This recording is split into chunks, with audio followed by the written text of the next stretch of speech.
From the campus of the University of Kentucky, you're listening to Behind the Blue. I'm Cody Kaiser with UK Strategic Communications. Disruption is good, chaos is not. And we are in a moment of chaos right now. So we just need some guardrails to start tying these kind of future strategies to. What is compliance going to look like? What is the real number? How do we play, kind of by the same rules?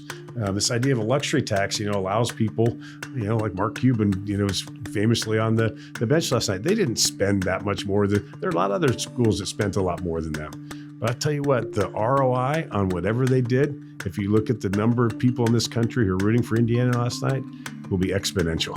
So you need to find ways to, through championships and competitiveness, or for just confidence in your athletic department, to compel people to invest in what you're doing.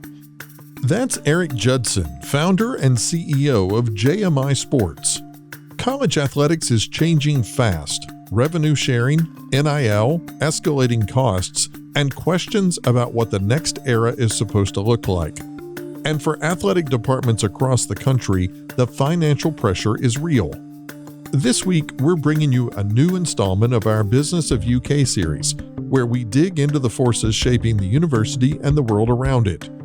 On this episode of Behind the Blue, UK's Executive Vice President for Finance and Administration and Co-Executive Vice President for Health Affairs, Dr. Erik Monday, sits down with Judson to talk about why the current model isn't sustainable, what guardrails could look like, and what it might take to bring stability back to the system.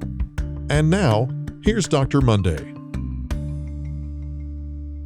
Thanks for joining us for this installment of the Business of UK, an opportunity to dig a little deeper into some of the great topics that are going on at the university or even beyond in some of the ways in which and the industries in which the university competes. Today, joining me is Erik Judson, who is the founder and CEO of JMI Sports. Erik, thanks for being here. It's a real pleasure, Erik, always. And today, we're not going to really be talking about JMI Sports and our longtime partner here at the university. Erik is really on as an expert, one of the experts in the field and the industry. Talk a little bit about, let's kick this off, Erik, just for the listeners, talk a little bit about your background. What a journey it's been. I've been deep into athletics, the business of sports, for 30 years. I was the first hire by the San Diego Padres in 1996 to help oversee and ultimately manage the development of Petco Park, an amazing 10-year journey that led to what I believe is the best ballpark in America. But more importantly, it was a catalyst for billions of dollars of surrounding development that paid for it and benefited the city. It's a template that I still think is renowned as one of the best public-private partnerships. And after that journey, John Moores and I, the owner of the Padres at the time, just felt it was too valuable to leave on the shelf. So we started really with the shoestring, this idea of how we could take that experience of developing Petco Park to the marketplace. I still worked in Petco Park for a few years, started hiring staff slowly, focusing on facility development initially, which we still do today, but overseeing stadium and arenas, initially with professional sports. But it was this really important crux in our professional career and the journey of JMI Sports when I started working at Matthew Knight Arena. I was hired by President Fromeyer up there and the athletic director, Pat Kilkenny, to look at the development of Matthew Knight Arena. Of course, Phil Knight, the founder of Nike, gave a significant amount of money to launch that project. And it really blew my mind. After working in professional sports for a dozen years, although I was a college athlete, I played baseball at UC San Diego and always followed college sports, I didn't understand the profound opportunity for adding value, being involved with the business in college sports. And it was at Matthew Knight Arena that got us there. That was, 20 years ago in January. Now we just started our 20th year. First 8 years or so, we're primarily focused on sports facility development. And now kind of in our 12th year of multimedia rights. And I'd say it goes far beyond that, because our experience in the professional side had to do with many other things rather than just sponsorships, tickets, community outreach, branding, and all. And I think what we're seeing today is colleges are becoming much more professional as how they operate their business. All right, so that's awesome background, and I think it's so appropriate for this conversation of kind of drilling into the state of college athletics and where we are. I'd love to hear and ask some questions about where you think we're going. I mean, where are we? I mean, there's not a day that goes by that we're not seeing an article or two in the mainstream press. We're not talking about Sports Business Journal or the Ticker, in mainstream press. So if we step back, and I think we just talk about the Autonomy 4, at least in the base, we can drop into others as well. What's the business model that it's becoming? I mean, is it sustainable? I mean, is it evolving before our eyes? I mean, what's your sense? Well, as we sit here today, is absolutely not sustainable. But I do believe there are so many good people that want to do the right thing, that want to try to find some solutions. Now, how we get there, we'll talk about that in the coming questions. But what happens when you take an industry, when you take college athletics that was the least or the most regulated, and then overnight flip a switch. Of course, it was a long path to get there, and make it the least regulated. It is certainly going to be challenging for schools to keep up and try to figure out how to build a model to support that. When you have a increase in cost that is so significant to most everyone's budgets, an unfunded cost, not just for the payment that came from the House settlement, but then all of the other costs to remain competitive.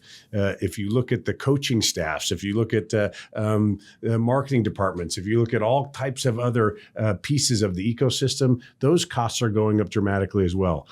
So when you have that, tectonic shift in what your kind of economic structure looks like in your budget, there has to be dramatic reaction to that. I think the early reactions were just to go out and try to raise as much money through development and fundraising to offset those costs, but that is not sustainable.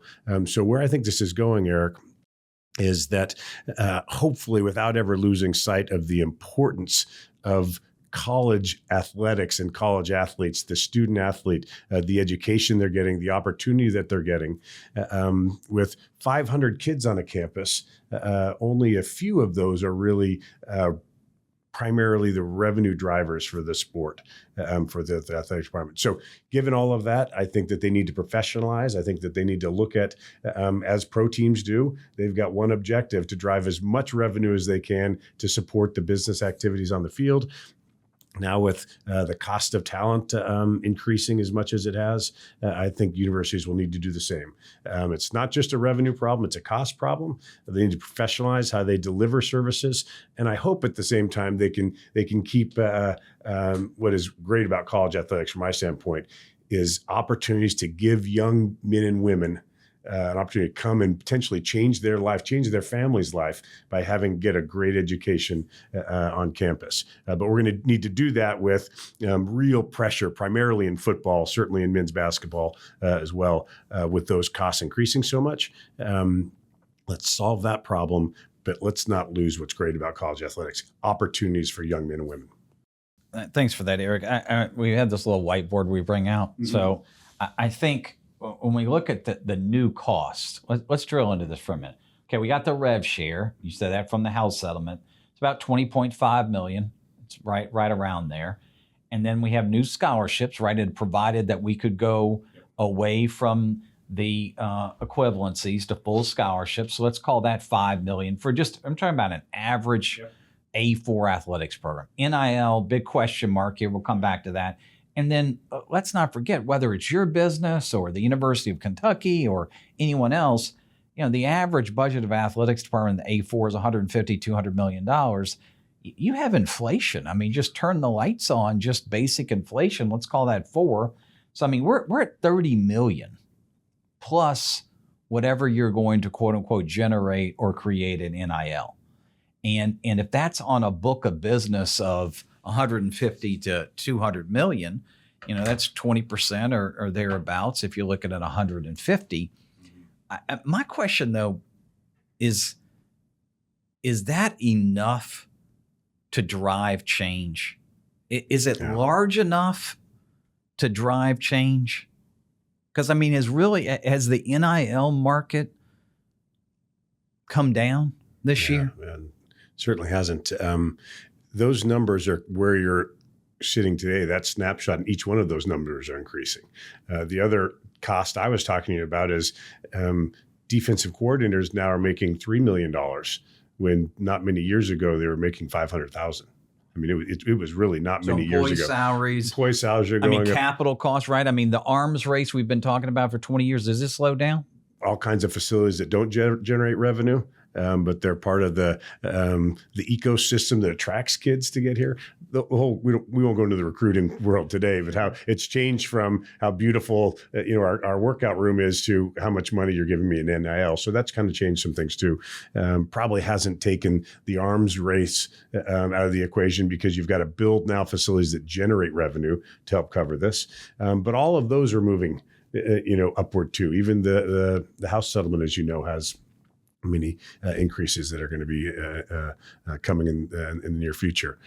So if you think about that number, most schools, I think the number, it changes here and there, but basically a dozen schools had athletic departments that were in the black, who were at least operating with a break even or surplus. Sure. In the Power 5, Power 4 now, even those that, kind of compete near that level, the vast majority of them are already running a deficit in athletics. You add on a cost like that, we are looking at a stress in the system that is something I've not seen before. So we're not going to dive too much into all of the costs, but you should do a line item by line item analysis of where your costs are coming and how those support revenue generation, or importantly, the student athlete experience in delivering all of those kids, quite frankly, who aren't probably generating revenue for the school. We still need to make sure that gets protected. Then you need to go out and find a way to try to drive new revenue streams, or as an institution, like Indiana as an example last night. If you don't think the power of that national championship doesn't have profound economic reverberations throughout that campus, it absolutely does. So how do you qualify that maybe as part of it? But there's one. There's one there. Because, they went out and did that, and there's 25 schools that spent a ton and didn't get there. Right. But you do have that aspiration. You're selling success or hope, and they want to they want to see that you're doing it. I think that it's going to shift to, rather than just selling hope or success for coaches, I think there's more demands on athletic departments. So you talk about the NIL piece, or how their fundraising arms are how effective they are. Name, image, and likeness was the right thing, and I still believe passionately that a student athlete on campus should have the same right as any other non-athlete on campus to monetize their name, image, and likeness. It immediately shifted to more opportunities for pay for play. The CSC is working diligently on trying to find ways to really filter those deals, make sure that they actually are deals that are viable. But the number of dollars that are being spent under NIL is just that same budget with no constraint on its growth. So if we assume, to your point, that it's not just 30 million. Right. We got coaching salaries, we have an NIL number we haven't even put in there, on and on and on. And with your background on professional sports, what happens? And so are we just going to spend time on trying to grow that revenue? Yeah. Are we cutting? Are you talking with institutions, athletic departments or institutions where no names here, but where they're starting to work on the expense side? I mean, what's the market? How's the market responding? Yeah. In our company, we call this last 2 weeks the whiplash moment, because it's the first time the transfer portal opened for football players, and what was supposed to be a cap with real NIL has been blown through. The cost of talent, acquiring these kids, moving as a free agent every year, by the way, which creates some challenges, and a lack of transparency, the costs continue to go up. I think we're still in a period of not knowing what's going to happen. There are discussions about losing sports or taking sports down the number and saving costs in that regard. It's politically unpopular. That doesn't mean that it has to take place at some point in time. But right now, with Congress saying we've got to protect sports, with Congress saying that we need to preserve the opportunity for these student athletes to make more money. With conferences who previously were very aligned, it does feel to me that there's more stress in that system right now. The athletic directors, I was just in Miami with a lot of old friends who have been in that seat. And there's real discussion about how it's take care of our own conference more than thinking about the greater good. And it's a natural reaction. That's not a criticism. It's just a reality. The presidents aren't as aligned. You've got TV executives who are driving much of this, because they're looking for the greatest economic output, and those pressures are there. And then you've got the agents and others representing kids. So unfortunately, we don't have. I think President Baker with the NCAA has done a remarkable job getting the issues out on the table, talking about what we should be, what we need to be. But there's probably going to need to be a dramatic action that I think people feel is unlikely, which is Congress actually giving us some guardrails. Because what I think everyone wants, ADs I talk to, everyone in the business, just give us some rules that we know we can all follow. And right now, that's too ambiguous. There are not rules that everyone says. I mean, what is NIL? How are we spending our cap? What are we doing with these marketing agencies? Are collectives here or not? Should a quarterback be worth $3 million? Should a quarterback be worth $1 million? There's too much uncertainty out there. So I think what we desperately need, probably from Congress, but it would be great if the conferences and the presidents could at least advance with President Baker some ideas that start to provide some guardrails that people will follow. And then ultimately, you have to include the enforcement. Once everyone agrees to follow some rules, you need to have enforcement that will appropriately take action when they don't follow the rules. So we talked a lot about what's not working. That's right. Is the revenue share component of the House settlement working? I mean, is it? I know we're not even finished year one, but there's not a lot of conversation of challenges with that. It's 20.5, which is 22% of a number averaged. It's going to go up to about 21.3, 21.4. There's a looking down the road. Is that, if we just moved NIL to the side, I understand that's a big move. Yeah, right. Is the revenue share component working? I think it is working. I think it was an incredible step forward to, in fact, establish what a number is going to be that people have to work to. And build rosters around. I think I have had a conversation with you about this. I think it should be net revenue sharing rather than revenue sharing. I think even coaches should have a stake in the economic viability of their programs a little bit. If they're spending 3 times more than they're making, that creates challenges on the kind of the ecosystem. But as it relates to revenue sharing, it is working. What I am hearing out there is that $21 million is not sufficient to really put a roster together, especially given this time of complete free agency. So when you have that many people moving around, there's that much disruption. It's really hard to think that you can put rosters together for football and basketball for that number, which is why there's been so much pressure to drive more NIL dollars.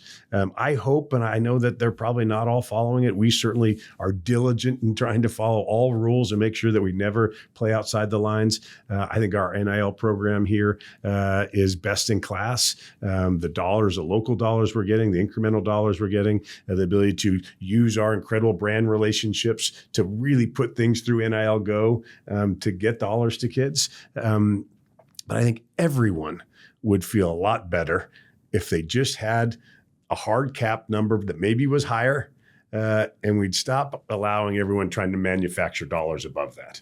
And NIL is that right now. Let's start to establish what that number is, work to. I'm adding another idea here that someone just raised with me the other day I thought was kind of interesting. Maybe punishment rather than losing games and scholarships and all is a luxury tax. If the number was $30 million and you wanted to pay 60, you had to pay $30 million plus the $30 million was, and put it back into your conference for others maybe to share. Concept, just some type of financial penalty that I think would be a lot more palatable, quite frankly. There might be some schools who decide to do it, but I mean, I kind of loved it. We talk about the power. It's getting more and more elite. Of course, there's discussions of 32 or 40 teams breaking away. Maybe that works just for football, but I still love everyone having a chance.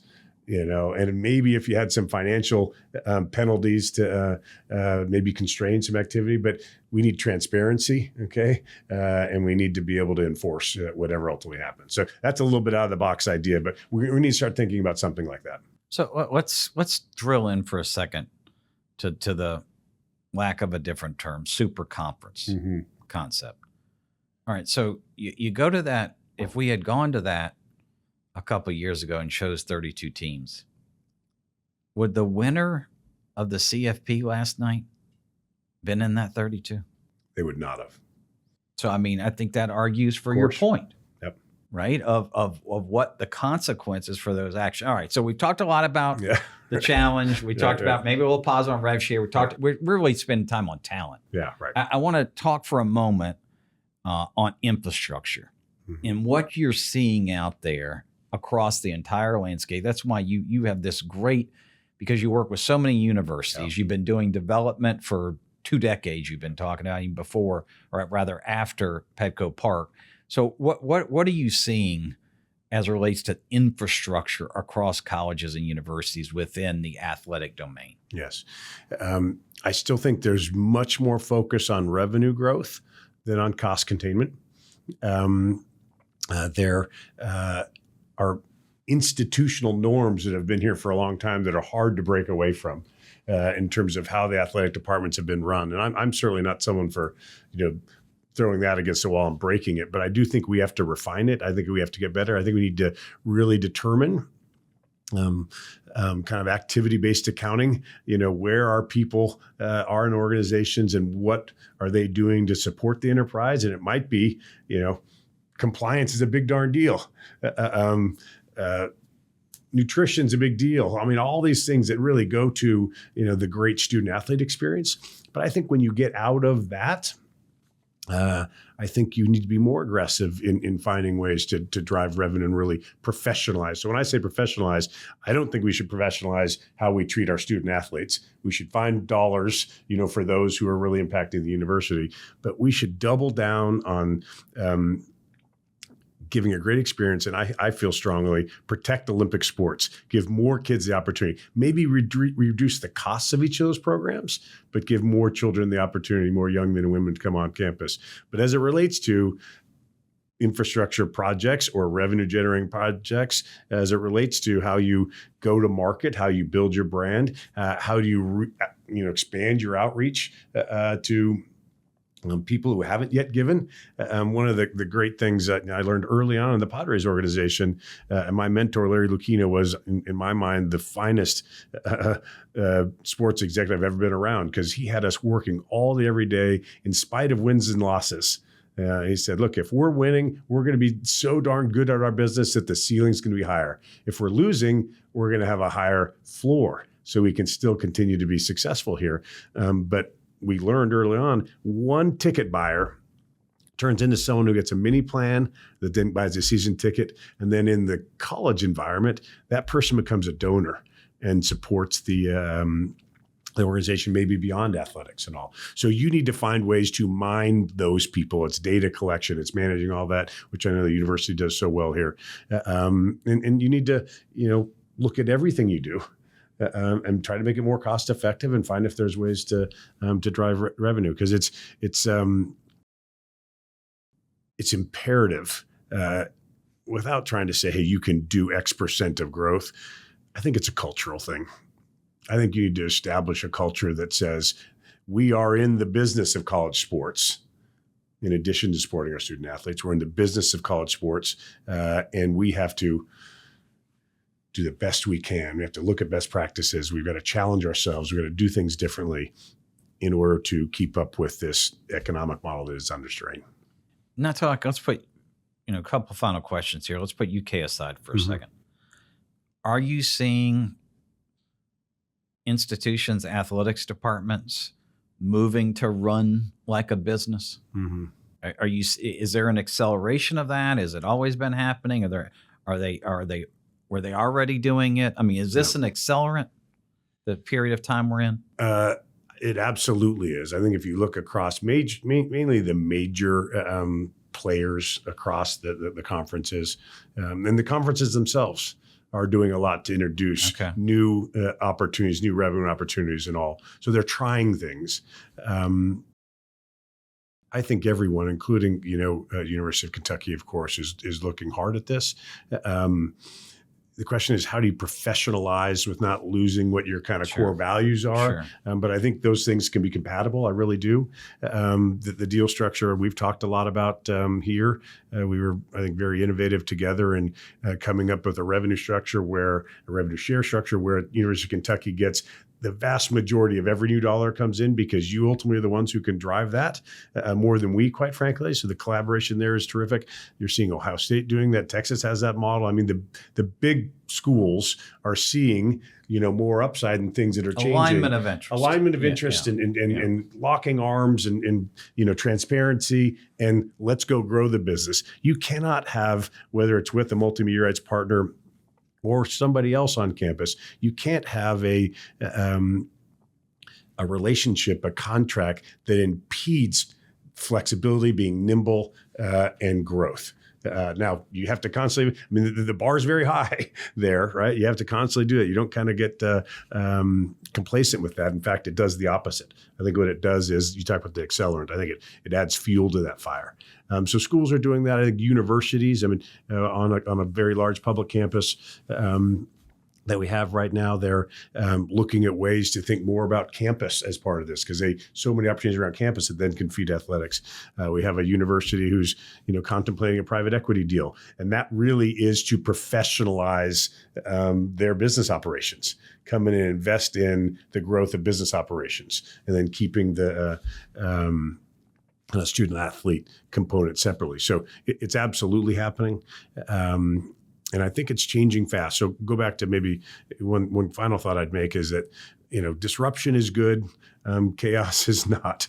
And we are in a moment of chaos right now. So we just need some guardrails to start tying these kind of future strategies to.